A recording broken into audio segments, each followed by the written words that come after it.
Hilchos Tshuva Perek Hey Halacha. Rambam begins. Shema Toima.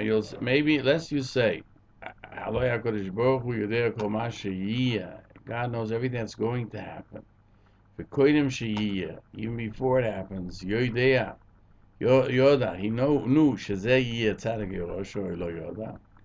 He knew that he was a Tzadik Yerosho or did not know. V'im Yoda Shu Yiyah Tzadik Yiyah Sheshlo Yiyah Tzadik. If God knew he was going to be a tzaddik, he's going to be a tzaddik. Let's go to the Peirush here before we lose ourselves completely. Here we're going to learn the difference, the question, how can God know what we're going to do if we have choice? Also, the Ravid's disagreement with the Rambam and the answer to the Kesef Mishnah. Tosfos proves from earlier sources that they also thought about this. This is not something new. The answer the Ravid on the Rambam's question, and the answer the Medrash Shmuel on the Rambam's question. Let's begin again. Shema Toima. If you'll ask, Aloy HaKadosh Baruch Hu, HaKadosh Baruch Hu Yodea knows from the beginning. Kol Ma Sheyiyah Kodim Sheyiyah. Anything that will occur before it occurs. Yodea Shezeh Tzadik Yerosho Lo Yoda. Does it include the fact that he knows he's going to be a tzaddik or rosh, or he didn't know that? And im yoda shu yeh tzaddik. And if he did know it, yeh shlo yeh tzaddik. So then he has to be a tzaddik. Im toima shu yeh tzaddik. If you say he knew he was going to be righteous, and then because he has a choice, then, but he can still become a rosh. So then lo yoda, he didn't know. Hadav al boy. Hakadosh Baruch Hu didn't know it. You should not. Rambam writes, you should know Tshuva Sheila Zu, that the answer for this type of a question is Aruka Me'eretz Mido. Its measurement is greater than that of the earth. Rechova Miniyom, and is more spacious than the ocean. It says in the Pasuk in Iyov, the Kama Ikrim Gedolim. So many great basic points, the Harorim Romim Tluyim Bo, and majestic mountains are attached to this. As it says in the Mishnah Chagiga 10a, Harorim Tluya B'Se'ora, that the laws of doing a mitzvah or not, being a tzaddik or a rasha, is like a mountain that is hanging by a hair. But it is incumbent upon man to comprehend and understand that the answer is in this that I am going to state. I have explained in the second chapter of Yisodei HaTorah, Halacha Tes and Yud, שהקדוש ברוך הוא אינו יודע מדעה שהוא חוץ ממנו כבני אדם. The understanding that God has of what's going to happen is not comprehensible to man. It's not in the same fashion as man comprehends. Shehem v'daitem shnayim. A person and his knowledge are two separate entities. It is one entity. The fact that God knows everything, that God creates everything, that everything comes from God. And we can't comprehend that because we don't have that makeup. No human intellect could possibly comprehend this with total clarity. And just as man does not have the ability to attain this, to find the truth of Hashem, Shenema, as it says in Shmois 33:20, Kilo Yirani Olam Achoy, man cannot see me and live. This can be interpreted literally. It could also be interpreted to comprehend me and be still in this world. So too man cannot attain and find the intellect of Hashem. This is what we find in Yeshayahu. That the order that man thinks is not the order of Hashem. And the actions that you do are not my actions, no Hashem. Meaning, we have no comprehension either in how God causes things to happen, how therefore our actions intermingle with that by choice. V'chein v'kivan shekenu, since this is the case, ein bonu koyach leida, we do not have the ability to understand hech yoida HaKadosh Baruch Hu kol abruim u'maaseim. How can HaKadosh Baruch Hu know all of creation, all of what creation does, the people, creatures, and their actions? We can have no way of understanding it. Avol neida, but we believe and know, below suffix, without doubt, Shemaisi Olam Biyada Olam, that choice is something that was given to man. Vein HaKadosh Baruch Hu mushchoi, HaKadosh Baruch Hu does not pull the strings, so as to speak, nor does he addict that he has to follow this path, a certain path. Neither to cause him to do something or to stop him from doing something else. Now, we cannot comprehend, how can you know something beforehand that I'm going to do it if I have the choice of doing it?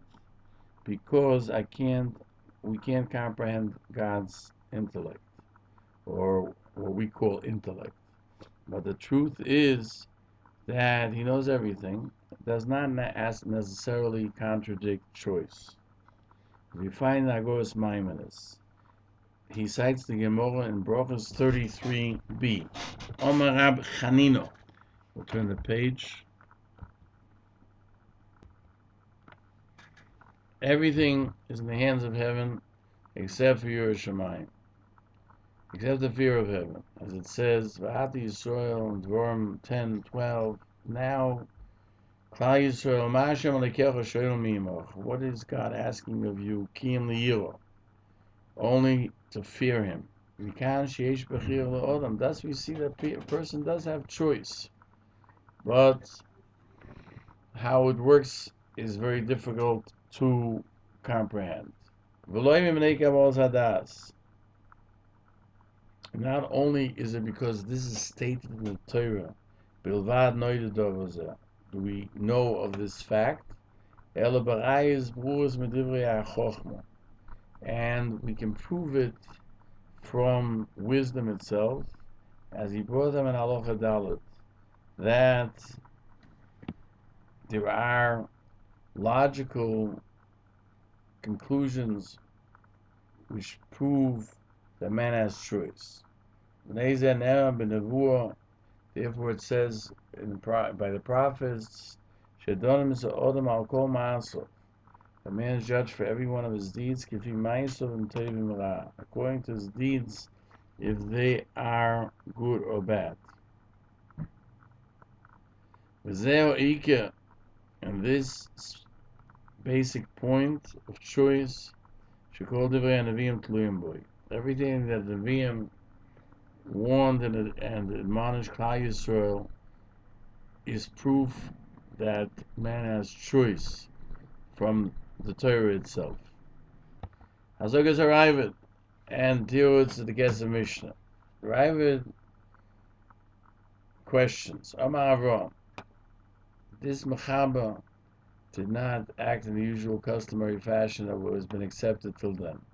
That a person doesn't start talking about something unless you can come to a direct conclusion. A wise man doesn't talk about something that he cannot prove. And the Rambam, begins a very good question, and he leaves it with a question. He comes back to its belief. It's not proven. I haven't understood that the Rambam doesn't give an answer, because at the very end he says, this is what the prophet said. We believe that he knows everything, that Hashem knows everything. We believe that we have choice.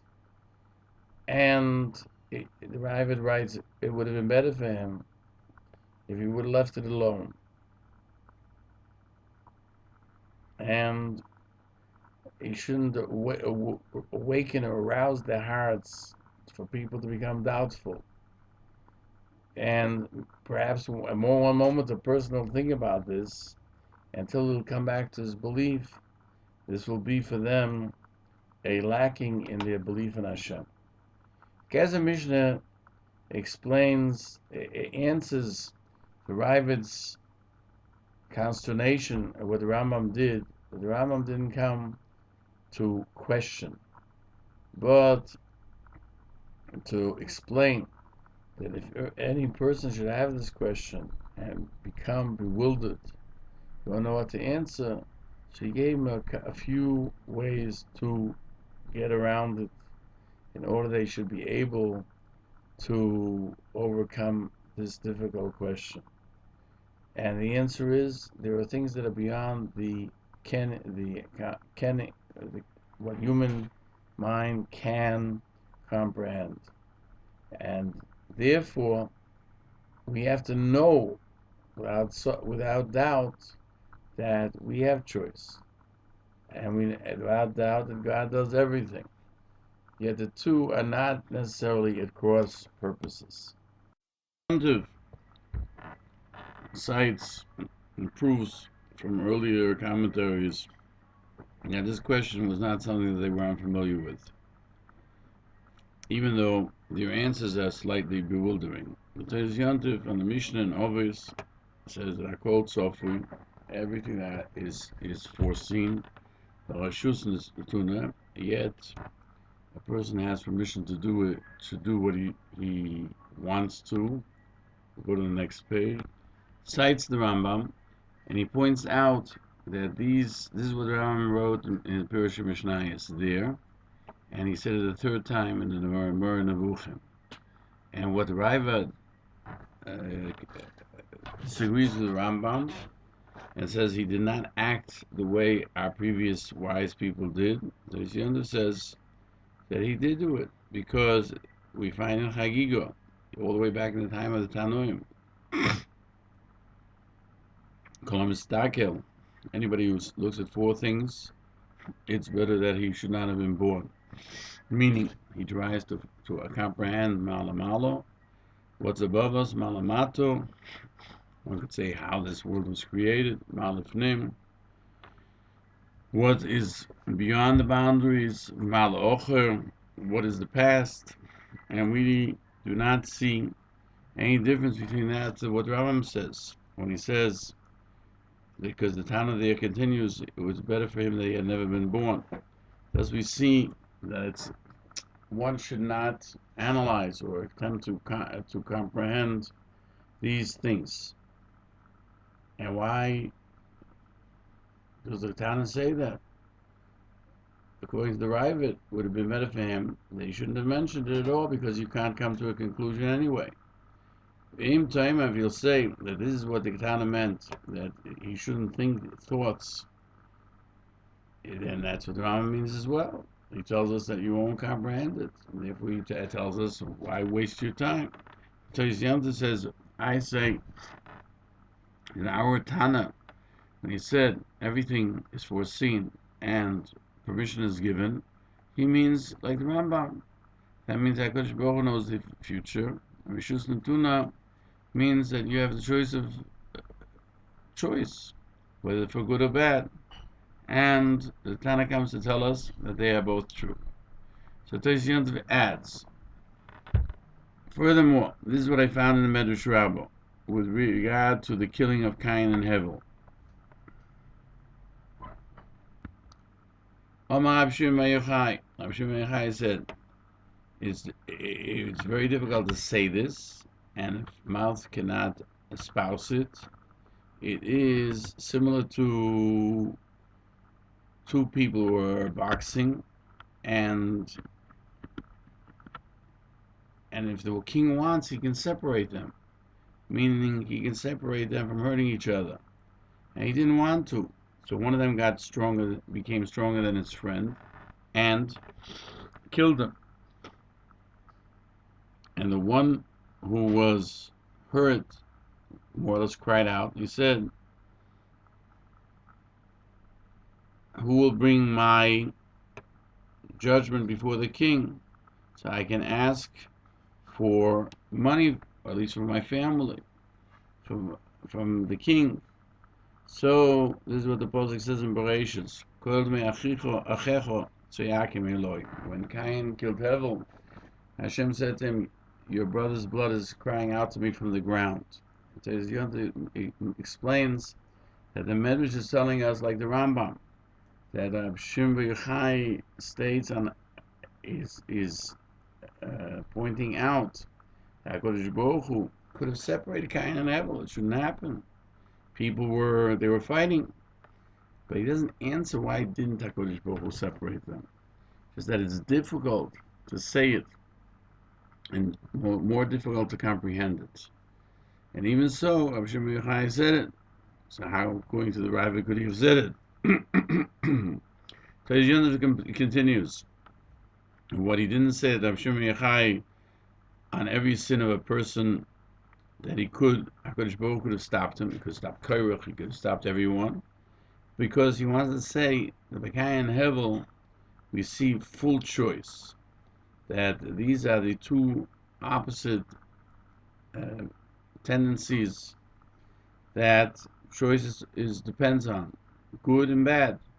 As the Moreh Nevuchim says, Cain is the Yetzer Hara, Hevel is the Yetzer HaTov. Therefore, Rabbi Shimon Bar Yochai wanted to teach us from Cain and Hevel, not from narration. It's decision, because Cain and Hevel represent two positions of two people who took two different directions. Then Taiz Yontif continues at the very end. The Rambam, it's good that he spoke, and he did continue that which the Chachamim and the complete one said. Even the Tanoim, the holy Tanoim, the Gra states, because this question of the Rambam and understanding,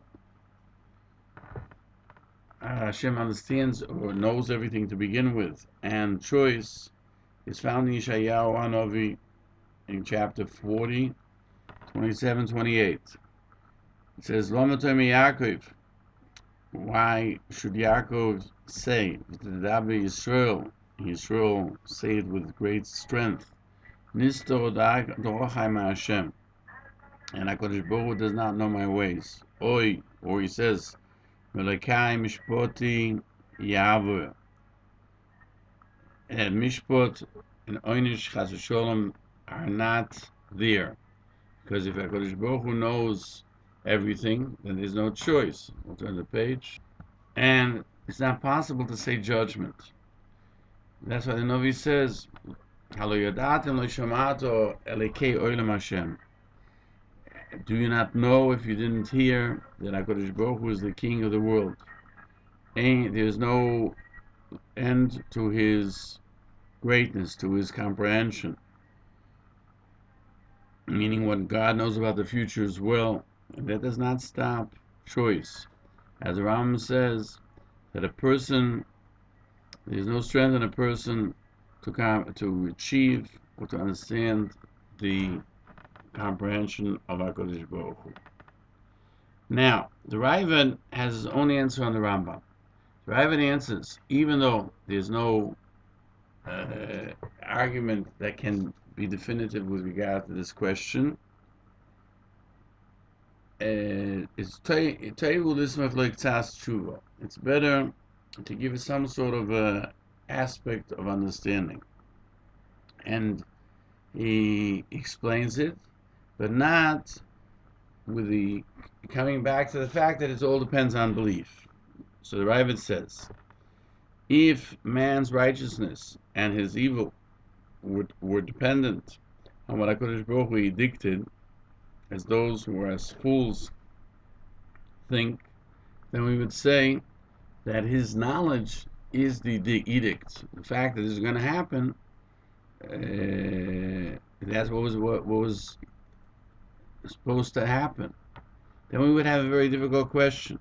How can anyone have choice when HaKadosh Baruch Hu knows to begin with? And now that HaKadosh Baruch Hu removed himself from the picture, the kingdom is his, meaning the aspect of kingdom of being able to, or wanting to stop a person.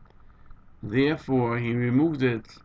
That's why he gave it to man, and what HaKadosh Baruch Hu knows is going to happen does not affect the outcome. Meaning that what HaKadosh Baruch Hu knows the outcome, the effect that it will take place, is not an edict that you have to do so. But it's like the astrologers who see certain things and they know what will happen. We could say this about Moshe Rabbeinu. They knew Moshe Rabbeinu would die in the Midbar, but they didn't know that he would first bring Klal Yisrael out of Eretz Yisrael. But that's difficult to comprehend as far as Hashem. Everyone knows that everything that occurs to a person, whether large or small, it has, in a certain sense, been transferred to what the astrologers call nature. But he gave man intelligence to be able to get out of it under what is preordained in nature, and this power to go out from mazel beyond the level of what is called luck or good luck or bad luck is the power that's put into a person, which is choice, good or bad. HaKadosh Baruch Hu knows the strength of mazel, and if a person will be able to utilize his own intellect to get out of it, and it's not a gzeira. So Rae says basically that if the edict of Hashem was an edict that you should be a tzaddik or Rosha, then nobody would have a choice at all. You couldn't change anything. But since the knowledge of Hashem is not a gzeira, it's just a knowledge in which way the man will choose, that doesn't mean that the person doesn't have a choice to change his decision. And therefore the Rae ends, but it's still meaning, I realize that this is an imperfect argument, and it too doesn't resolve the question. The Peirush Shmuel and Kushis Rambam. The Teziyanta writes in the name of Peirush Shmuel that the Kushis Rambam is not a question to begin with, because he says God views and sees everything that man does. That doesn't mean that the actual action causes a person to have to do it. If one sees his friend's actions, it doesn't cause him to force him to do it. So too Hashem Yisborach. He sees what a person is capable of doing, but it doesn't force him to do it. If the person follows through, then it has been perceived before. If the person changes it, then there's a perception, but will follow that as well. And you can't say that the fact of knowledge of the future is something that causes him to do it, because there are many options before HaKadosh Baruch Hu. He doesn't view time. There is no concept of time by Hashem. And therefore, the future and the past and the present are all equal by him. And that's the understanding that he knows everything. But the actual doing is dependent upon man. We'll turn the page. The Peirush Shmuel continues that Moshe al-Moshninu writes that the words of the Rae actually are what Rambam means to say, that the knowledge of Hashem is different from our comprehension. It comes from a different outlook, and therefore it's always as if it's happening right now. There's no future or past. Everything is present. Not like we have future and past, but rather just like now, right now, at the present, I know what I'm doing. So too HaKadosh Baruch Hu knows what is going to happen the same way he knows what's happening right now. And why can't creatures or human beings understand this? Because we cannot comprehend knowing the future at the present, and therefore, how can one know the future, know the present, and still have a choice? Therefore, the Rambam begins by establishing that we have no way of comprehending God's view of the world. That's why we learn in Ovis, Hakol Tzofui. Everything is foreseen. Foreseen means it's already seen because it was seen already. It's not it will be seen or the future is visible, but rather it's foreseen. And the reasoning is because there's no element of time, and that's only a physical distinction. Kodesh Baruch who doesn't have a physical being, he's not a physical entity, then this doesn't apply to him. So his Yontif ends. You should know that the Medrash Shmuel says, Yidis Hashem Yisborach, that the knowledge of Hashem is that he sees man's actions because man is going to do them, but not because he forces man to do them. Just as the Ravid says, that it says Yidis Hashem is in a sense like the astrologers who know something is going to happen, but they don't know how it will take effect. But by God, it's even to a greater extent. He knows how it's going to take effect. And even though the Ravid ends that this obviously is not conclusive, you should know that the Asadi going preceded the Ravid with this idea of Sefer Amuno, the fourth Maimah, and there he writes very similar to what is being stated here, and this is as far as we can go in our short explanation of the Rambam's words.